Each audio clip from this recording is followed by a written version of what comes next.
The thing about task management and projects is that they all claim to be able to bring things together into one place and coordinate tasks.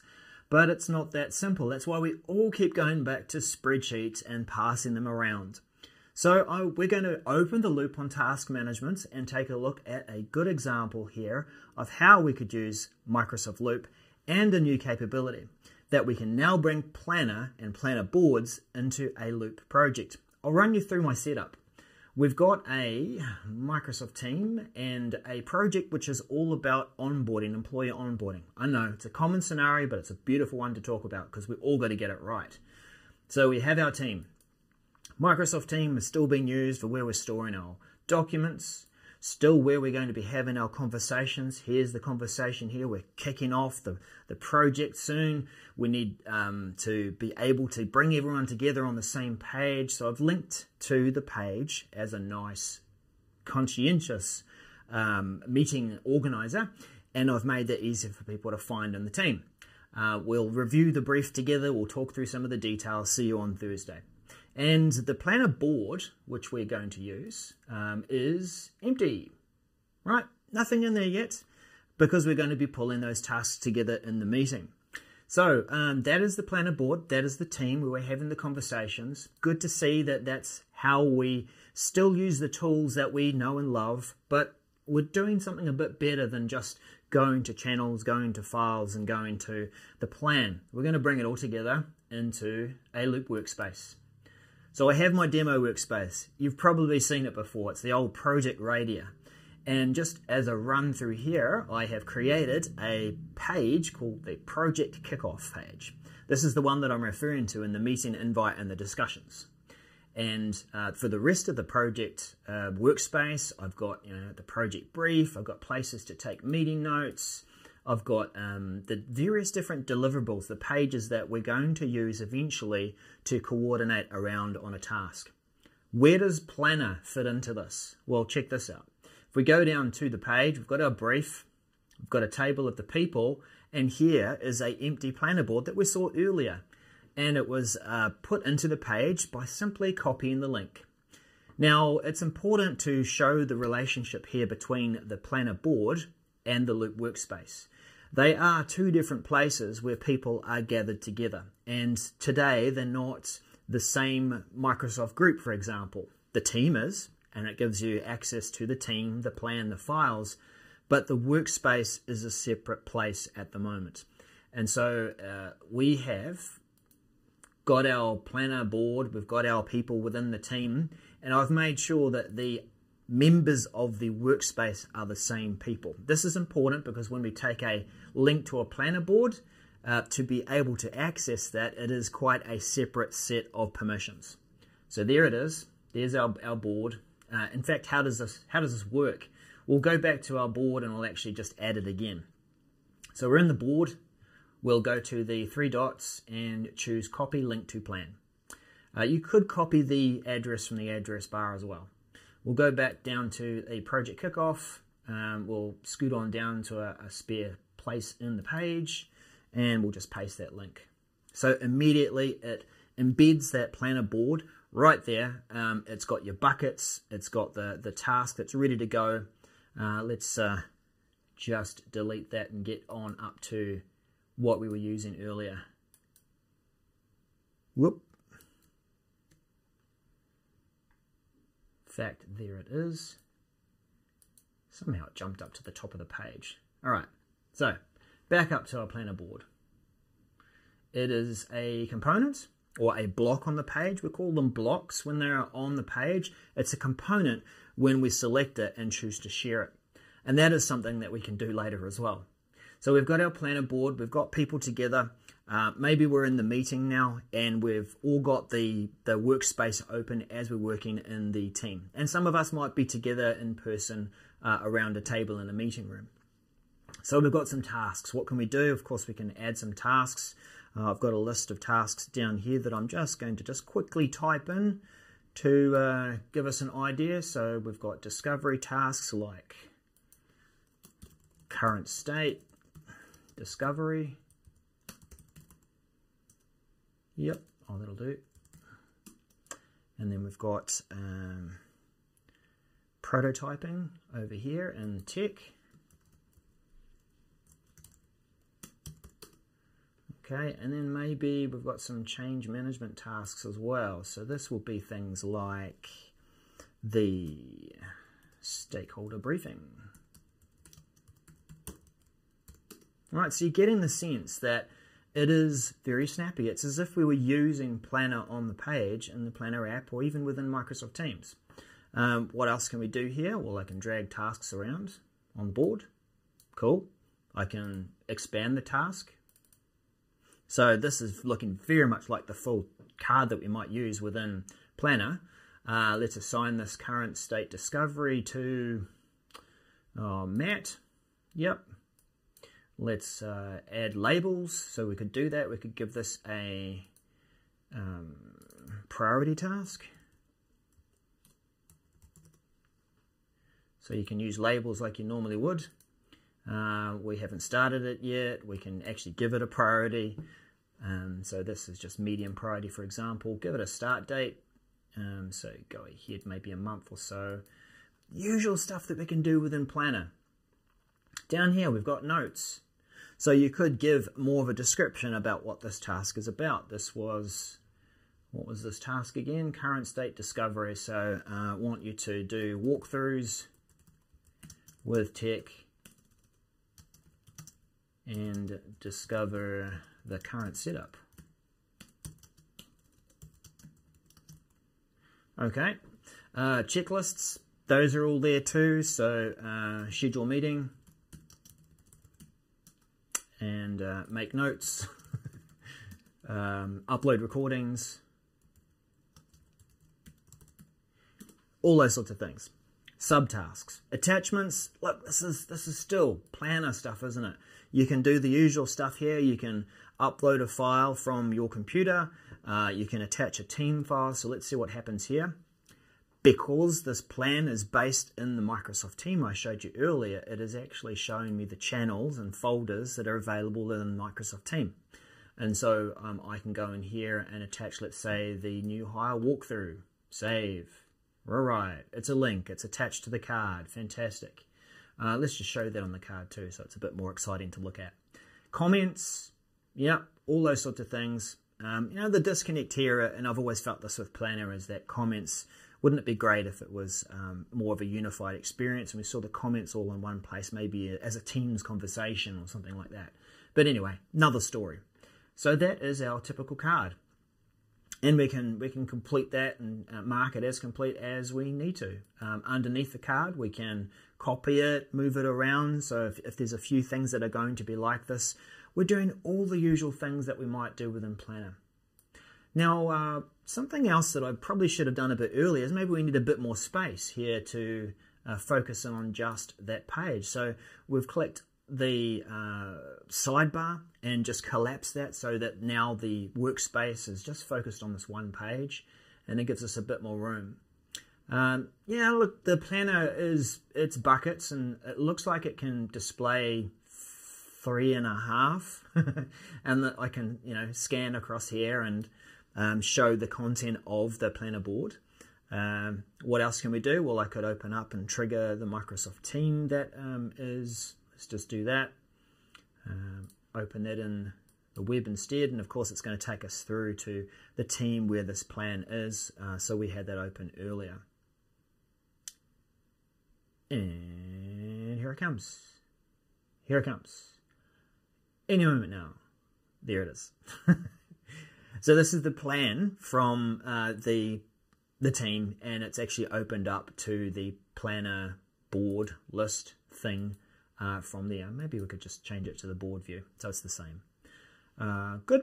What else can we do from here? We can change the filter. We can group by buckets. Right, so that's group by assigned to progress. I haven't got enough content in there yet. Members of the board. Members of the board. We do have the same people here.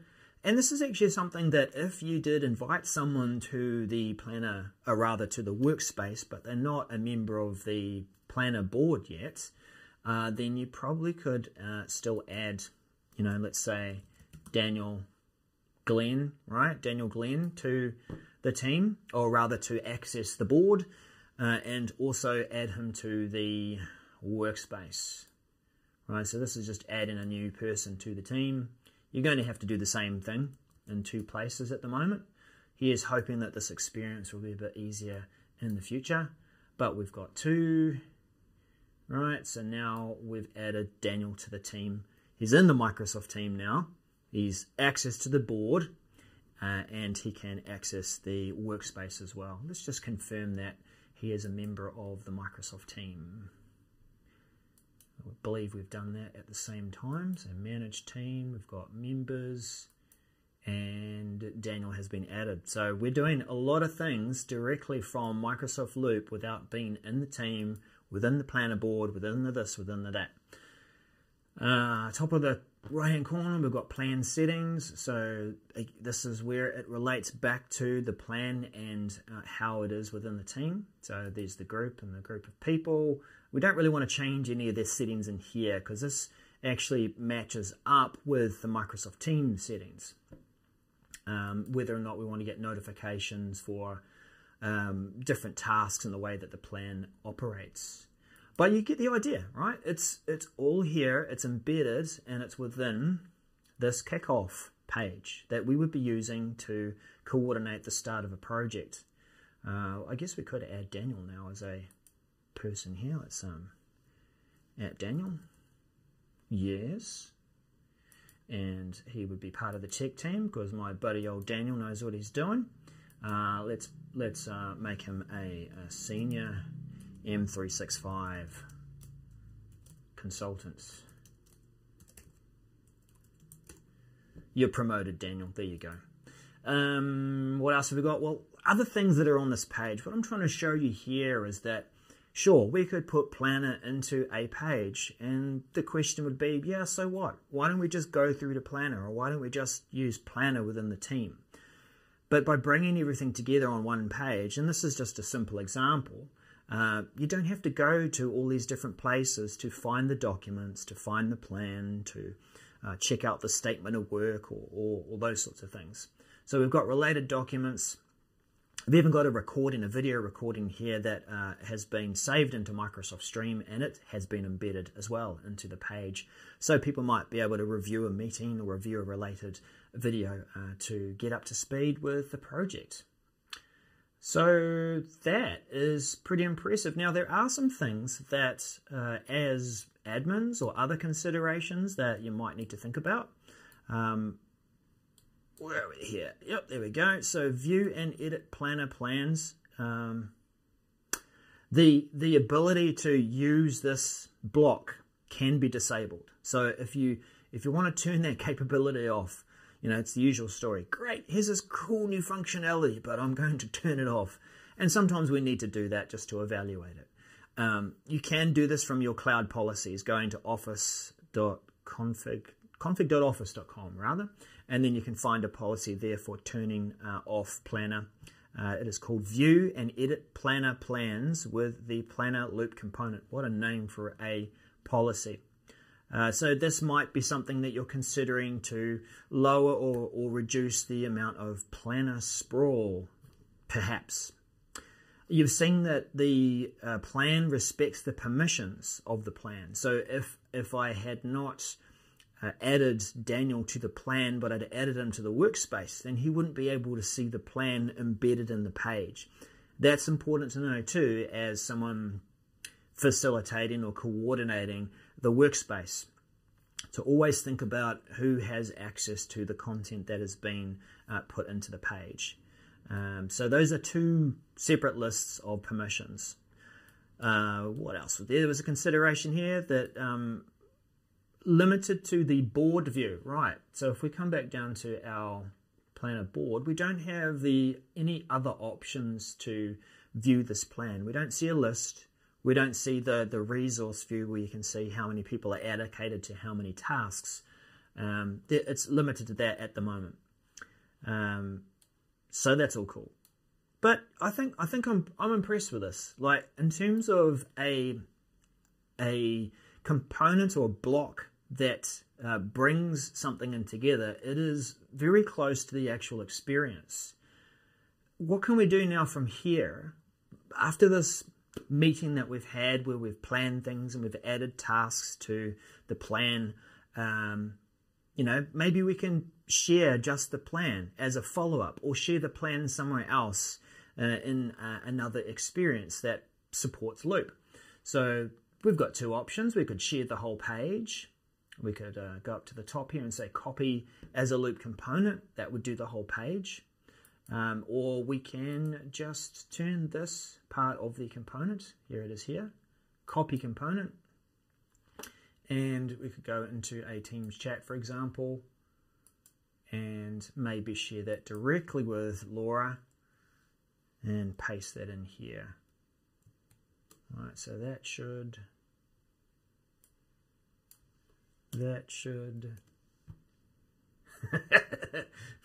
so that should copy component, that should actually turn into a interesting.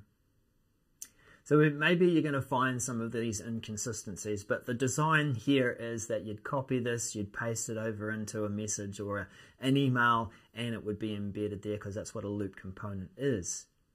And I do believe that this might be because this has just arrived. All right, so I've got a good way of explaining this. It has just arrived in the Loop experience, and it's possible that this has to catch up somewhere in the experience with Teams and email. Perhaps. What else can we say about this as we close out? Look, the tips and tricks, okay? I was thinking that, great, we can take a plan that already exists, that we have created, it's part of a team, but what about those plans that might begin as task lists, follow-up tasks within a meeting from maybe the collaborative notes, or that we've just added a task list to a page. I'll go back to the Planner app and I'll try and find a good example of that. So looking in the list of different plans that are available to me, you can tell the difference between a plan that is related to a Microsoft 365 group, a team, so it's those top two here, and then there's some of these other ones that are directly related to meeting notes or task lists that I have put onto a Loop page. So let's go for a safe one here. Click on Microsoft Loop up here. Right, so that opens up the relevant page where the list was put. So this is our task list right here. There's a number of different tasks assigned to me. And so that has become a plan, right? Open it in Planner. Well, I've done that. Here it is, same plan. What's the tip? The tip is, get to the point, Daryl. The point is that you could take this link, copy the link to the plan, and now let's go back. Let's go back. So this one? Oh, this one. Here we go. We don't have to just be stuck with this list. Let's go below, paste this into the page. Oh. Well, that was anticlimactic. Oh, I know what it is, yeah. July meeting. All right. Where did we want to put that again? Oh, there it is. There it is. There's our embedded Loop, our embedded planner board. And that planner board relates directly to the tasks above. So that means that, let's see what happens if I wanted to reassign create posts in the LinkedIn group. So that is currently assigned to Laura and myself. So if I change this here, and let's just remove Laura and add Matt, and then save it, close that, and it should synchronize automatically, but let's just kick this off as well. We expect this task here, other people's changes to this task list haven't yet been synced. Alright, so that'll teach me for trying out something as a tip and seeing if it works, but what I'm getting at here is that this will eventually synchronized with this task list. You've got the planner and the task list all related to the same tasks, but now you've got a bit more. There we go, Daryl and Matt. Now you've got the option to use this as a planner board rather than it just being a list of tasks. There's a bunch of those completed ones. So that's a tip.